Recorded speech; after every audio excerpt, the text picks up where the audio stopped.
तरीके का क्या है, पुश या पुल है. So what is force? A push or pull which can start an object, which can stop a moving object, which can change the speed of an object, which can change the direction of an object, है ना. अब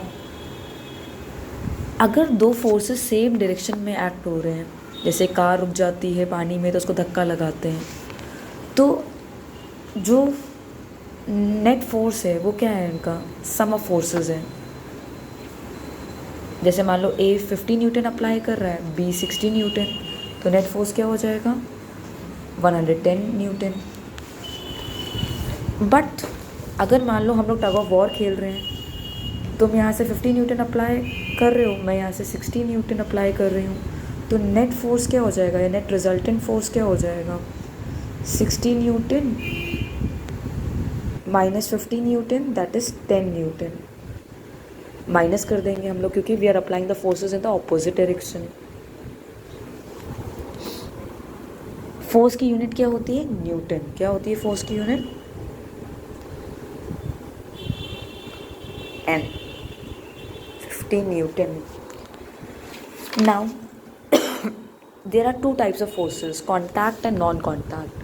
contact के लिए क्या किया जाता है, जैसे कि जिसमें हम अपनी मसल्स यूज़ करते हैं, muscular force like we kick a ball. Frictional force, जैसे कि कोई कार मूव कर रही है तो फ्रिक्शन लग रहे हैं जिसकी वजह से टायर घिस जाते हैं एक टाइम के बाद, राइट. फ्रिक्शन क्या होता है, फ्रिक्शन टायर को घिसता है, तो friction is a force which acts in the opposite direction to the vehicle. मतलब कि इट स्लोज डाउन थिंग्स और प्रिवेंट्स थिंग्स फ्रॉम मूविंग. वो टायर्स को घिसा रहा है तो वो कैसा फोर्स है, frictional force is a type of force which prevents vehicles from moving, it stops things. Next होते हैं non contact forces like gravitational force.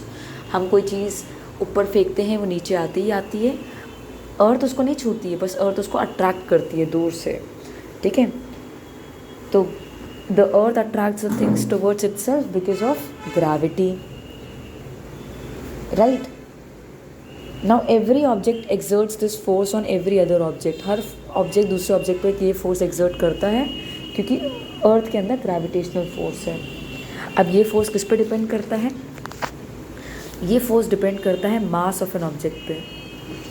जितना ज़्यादा मास होगा उस चीज़ का, उतना ज़्यादा उस पर ग्रेविटेशनल फोर्स ज़्यादा लगेगा. जितनी मोटी होगी वो चीज़, जितनी भारी होगी वो चीज़, और जितना डिस्टेंस ज़्यादा होगा उतना फोर्स क्या लगेगा, कम लगेगा. क्या लगेगा, अगर कोई चीज़ पास में होगी तो उस पर ग्रेविटेशनल फोर्स ज़्यादा लगेगा, मतलब डिस्टेंस कम होगा तो ग्रेविटेशनल फोर्स ज़्यादा होगा, डिस्टेंस ज़्यादा होगा तो ग्रेविटेशनल फोर्स कम होगा. दैट मीन्स मास बढ़ेगा तो ग्रेविटेशनल फोर्स बढ़ेगा, they are directly proportional. But अगर डिस्टेंस बढ़ेगा तो ग्रेविटेशनल फोर्स कम होगा. अब मास और वेट में क्या फ़र्क है. मास होता है matter contained in an object. Mass दुनिया में कहीं पर भी चेंज नहीं होता है. But weight also involves the force with which the earth attracts the things towards itself. Force में मतलब weight, mass is just the amount of matter contained in an object, कि एक मैटर में कितना, एक ऑब्जेक्ट में कितना मैटर है, कितना सब्सटेंस है. बट जो वेट होता है, वेट में मास तो होता ही है, साथ में अर्थ का ग्रेविटेशनल फोर्स भी होता है कि अर्थ उस पर कितना फोर्स एक्सर्ट कर रहा है, वो भी वेट में इन्वॉल्व होता है. तो वेट भी एक तरीके का फोर्स है क्योंकि उसमें अर्थ का ग्रेविटेशनल फोर्स भी आ जाता है मास के अलावा. तो वेट जो होता है उसमें अर्थ का ग्रेविटेशनल फोर्स आ जाता है. अगर हम मून पे चले जाएंगे तो मून का ग्रेविटेशनल फोर्स आ जाएगा. तो वेट, अगर यहाँ पे मैं अर्थ में, मैं मान लो मेरा वेट है 60 न्यूटन्स, तो अगर मैं मून में चली जाऊँगी तो मेरा वेट 1/6 हो जाएगा इसका, जस्ट 10 न्यूटन्स. क्यों, क्योंकि मून में ग्रेविटी कम है, तो मून पे जो वेट होगा वो भी क्या होगा, कम होगा. पर मास पूरे यूनिवर्स में कहीं पर भी चले जाओ सेम रहेगा. तो मास एंड वेट में क्या फ़र्क है कि मास जो है अमाउंट ऑफ सब्सटेंस कंटेन्ड है इन एन ऑब्जेक्ट, मास की यूनिट केजी होती है. और वेट क्या होता है, वेट में मास तो है ही, साथ में अर्थ उसको कैसे पुल कर रहा है, ठीक है, वो भी मैटर करता है। अर्थ का पुल भी मैटर करता है। अगर तुम अर्थ से दूर चले जाओगे तो वेट ऑब्वियसली क्या हो जाएगा, कम हो जाएगा। मून पे चले जाओगे तो वेट कम हो जाएगा। और कोई डाइटिंग पे जा रहा है, उसको लग रहा है कि मेरा वेट नहीं कम हो रहा है, तो मून पे चले जाओ, वहाँ पे अपने आप को वे करो, 1/6 कम वे करोगे।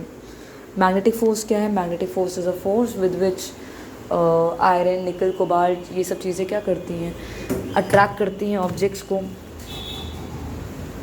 ये सब हम लोगों ने प्रीवियस क्लासेस में पढ़ा हुआ है। आयरन, निकल, कोबाल्ट क्या करते हैं, मैग्नेटिक चीज़ों को क्या करते हैं, अट्रैक्ट करते हैं। ऐसे ही अगर बहुत सारा चीज़ें हैं, गंदगी है, उससे तुम्हें लग रहा है कि केवल यूज़फुल चीज़ें, आयरन ऑब्जेक्ट्स केवल मैं अट्रैक्ट कर लूँ, तो उसके पास एक मैग्नेट ले जाओ, तो मैग्नेट से क्या होगा, जो मैग्नेटिक चीज़ें होंगी, आयरन वगैरह होगा, वो क्या हो जाएगा, अट्रैक्ट हो जाएगा। ये सब नॉन कॉन्टैक्ट फोर्सेस हैं। ऑब्वियसली नॉन कॉन्टैक्ट में भी अगर ये नॉर्थ पोल है एक मैग्नेट का और ये नॉर्थ पोल है दूसरी मैग्नेट का, तो वो एक दूसरे से क्या करता है, रिपल करता है, दूर भागता है, दूर चला जाता है ये। और अगर ये नॉर्थ पोल है एक मैग्नेट का और ये साउथ पोल है, तो ये दोनों एक दूसरे को क्या करते हैं, अट्रैक्ट करते हैं। Opposites attract each other. Electrostatic force भी हम लोग ने पहले पढ़ा हुआ है। इलेक्ट्रोस्टैटिक फोर्स क्या होता है? इलेक्ट्रोस्टैटिक फोर्स होता है कि हम एक कोम को रब करते हैं तो कोम पे एक चार्ज आ जाता है, फिर हम अगर उससे वो पेपर कुछ बिट्स ऑफ पेपर्स दूर पड़े हैं, पर हम कोम को उसके थोड़ा नज़दीक लेकर आएंगे, कांटेक्ट नहीं कराएंगे, नॉन कांटेक्ट है, बट वो तब भी वो क्या करेगा, अट्रैक्ट कर लेगा पीसेस ऑफ पेपर को। क्यों? क्योंकि उसमें एक फोर्स आ गया है। ऐसी कभी कभी हमें लगता है कि हम किसी चीज़ को छूते हैं, हमें लगता है कि हमारी बॉडी में करंट आ गई है कुछ, क्योंकि वो इलेक्ट्रोस्टैटिक फोर्स होता है एक तरीके का बेसिकली।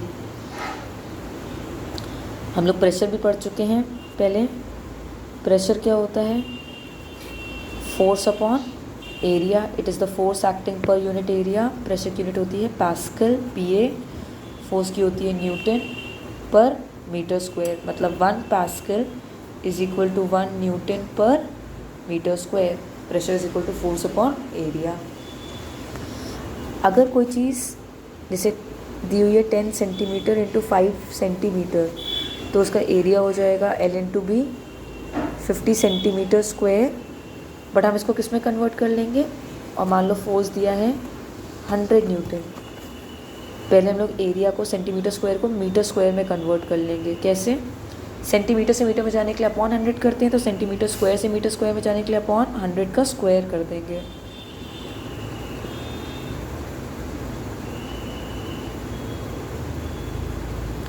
कितना आ गया? 5/1000 मीटर स्क्वायर।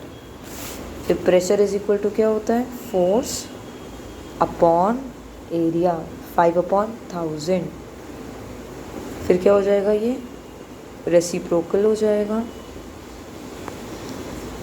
ये हो जाएगा 20,000 पास्कल। क्या हो जाएगा, फिर से देखते हैं। जैसे ये 6 सेंटीमीटर इंटू 2 सेंटीमीटर है, तो 12 सेंटीमीटर स्क्वायर, मीटर स्क्वायर में कन्वर्ट करना है तो अपॉन 100 स्क्वायर।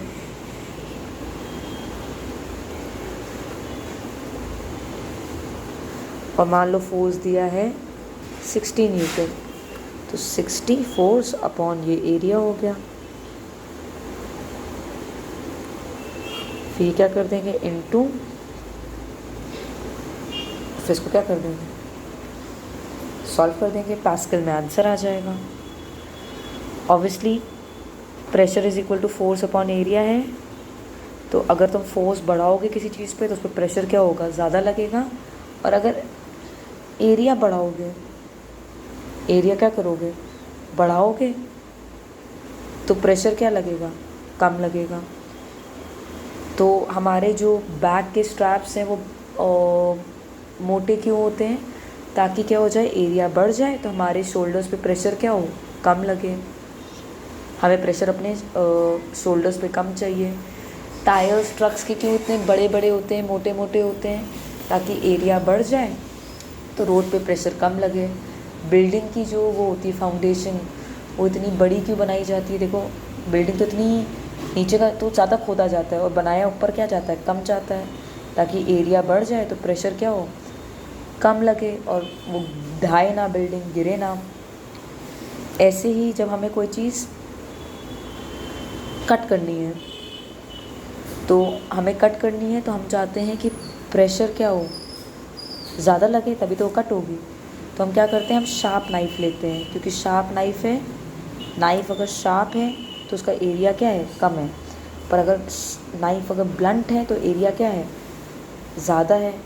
तो अगर एरिया कम है तो प्रेशर ज़्यादा लगेगा, जल्दी कट जाएगा। एरिया ज़्यादा है तो प्रेशर क्या लगेगा, कम लगेगा, और वो कम जल्दी कटेगा। अब ऐसी अगर तुम एक ऐसा ले लो, एक बहुत शार्प सी एक वो ले लो, नीडल ले लो, तो जल्दी अंदर चली जाएगी। क्यों? क्योंकि शार्प है नीडल, तो एरिया क्या है तुम्हारा, कम है, तो प्रेशर ज़्यादा लगाएगी। अब तुम ऐसी ब्लंट सी ले लो तो एरिया ज़्यादा हो जाएगा, तो अंदर जाएगी नहीं आसानी से, क्योंकि एरिया ज़्यादा है तो प्रेशर क्या लगेगा, कम लगेगा। बाकी तुम कितने फोर्स लगा रहे हो ये भी मैटर करता है। अगर ज़्यादा फोर्स लगा रहे हो तो प्रेशर ज़्यादा लगेगा, कम फोर्स लगा रहे हो तो प्रेशर कम लगेगा। तो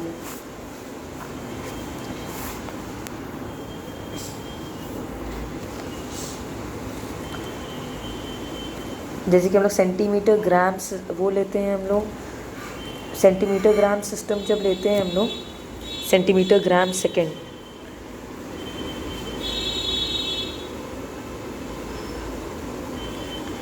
तब फोर्स की यूनिट को हम लोग कहते हैं डाइन। 1 न्यूटन में 10⁵ डाइन होता है। ये बहुत इम्पोर्टेंट नहीं है।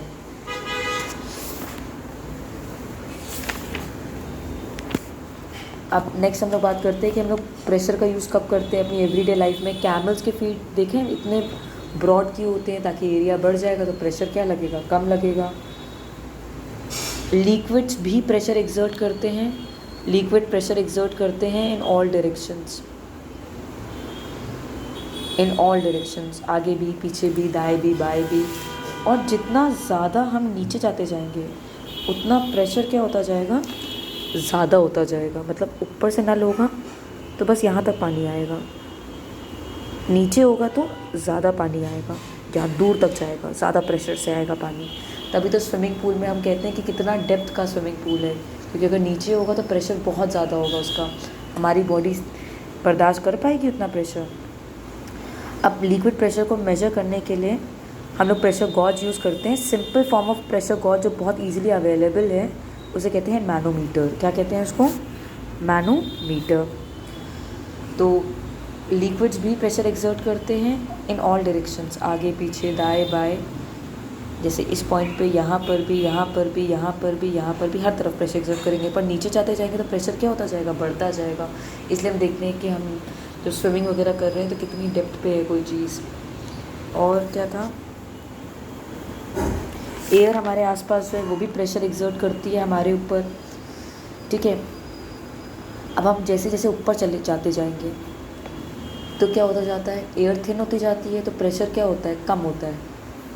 अब हमारी बॉडी में प्रेशर है, बाहर प्रेशर क्या है, एयर का प्रेशर कम है।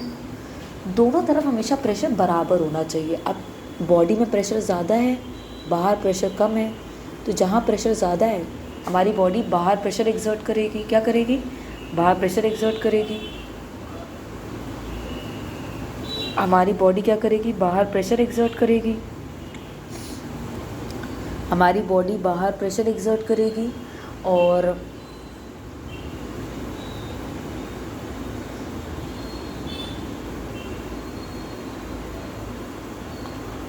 इस वजह से क्या हो जाएगा, हमारी बॉडी जो प्रेशर एक्सर्ट करेगी, हमारी बॉडी में नसें हैं, आर्टरीज़ है, वो क्या हो जाएंगी, उन पे बहुत वो बाहर प्रेशर एक्सर्ट कर रही होंगी। बहुत प्रेशर होगा तो आर्टरीज़ बर्स्ट हो जाती हैं, कभी कभी हार्ट अटैक के चांसेस बढ़ जाते हैं, नोज़ ब्लीडिंग होती है। क्यों? क्योंकि हमारी बॉडी में प्रेशर ज़्यादा है और बाहर प्रेशर कम है, तो हमारी बॉडी के पास प्रेशर बहुत ज़्यादा है। हमारी बॉडी पे जितना, हमारी बॉडी के अंदर जितना प्रेशर है, बाहर से भी क्या होना चाहिए, उतना ही प्रेशर हमारी बॉडी पे पड़ना चाहिए।